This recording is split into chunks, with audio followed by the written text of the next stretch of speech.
హైదరాబాద్ సోమాజిగూడలోని వరుణ్ స్వర్గం విల్లా దగ్గర చక్రి తల్లి విద్యావతి, చక్రి తమ్ముడు ధర్నాకు దిగారు. విల్లాలోని తమ ఫ్లాట్లో అద్దెకు ఉంటున్న మాధవి రెంట్ కట్టకుండా, ఇల్లు ఖాళీ చేయకుండా వేధిస్తున్నారని దీక్ష చేస్తున్నారు. 8 నెలలుగా రెంట్ ఇవ్వకుండా బెదిరింపులకు పాల్పడుతున్నారని ఆవేదన వ్యక్తం చేస్తున్నారు చక్రి కుటుంబ సభ్యులు. ఇల్లు కిరాయికి ఇచ్చుకున్నాము. రెంట్కున్నామే ఖాళీ చేయమంటే చేస్తలేదు. 9 నెలల నుంచి రెంట్ ఇస్తలేదు. అది ఇల్లు ఖాళీ చేయమంటే చేస్తలేదు. దాన్ని ఖాళీ చేసి మేము ఉండాలని, నా కొడుకు సంపాదించిన ఇంట్లో నేను ఉండాలని కోరుకుంటున్నాను. నాకు చాలా ఇబ్బందులు ఉన్నాయి. నేను రెంట్ కట్టలేకపోతాను. అక్కడ ఇల్లు ఖాళీ చేయమంటున్నాడు మా ఓనర్. చాలా ఇబ్బందుల్లో ఉన్నాను. 9 నెలల నుండి ఇవ్వట్లేదు. 4 సార్లు వచ్చాను. అందరిని మా వాళ్ళని తీసుకొని 4-5 తీసుకొని వచ్చా. వస్తే తీయదు, డోర్ తీయ వస్తాం. లాయర్ నోటీస్ పంపించినాం. మొన్న పోలీసులను కూడా పోలీస్ కేసు పెడితే పోలీసులు కూడా వచ్చి అడిగారు.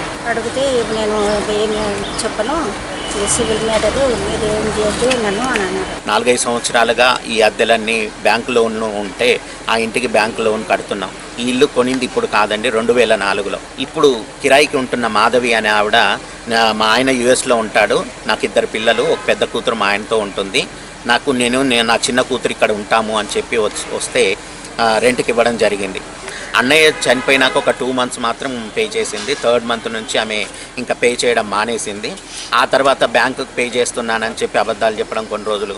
తర్వాత బ్యాంకు స్టేట్మెంట్స్ తీస్తే 13 నెలల్లో ఓన్లీ 4 నెలలు మాత్రమే ఆవిడ రెంట్ పే చేసిన దాఖలాలు కనబడుతున్నాయి.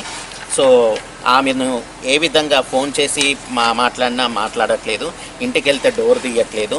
అదర్ పోరాటం ఏంటంటే తన ఇల్లు కావాలి, అన్యాయంగా ఆవిడ ఉండడానికి.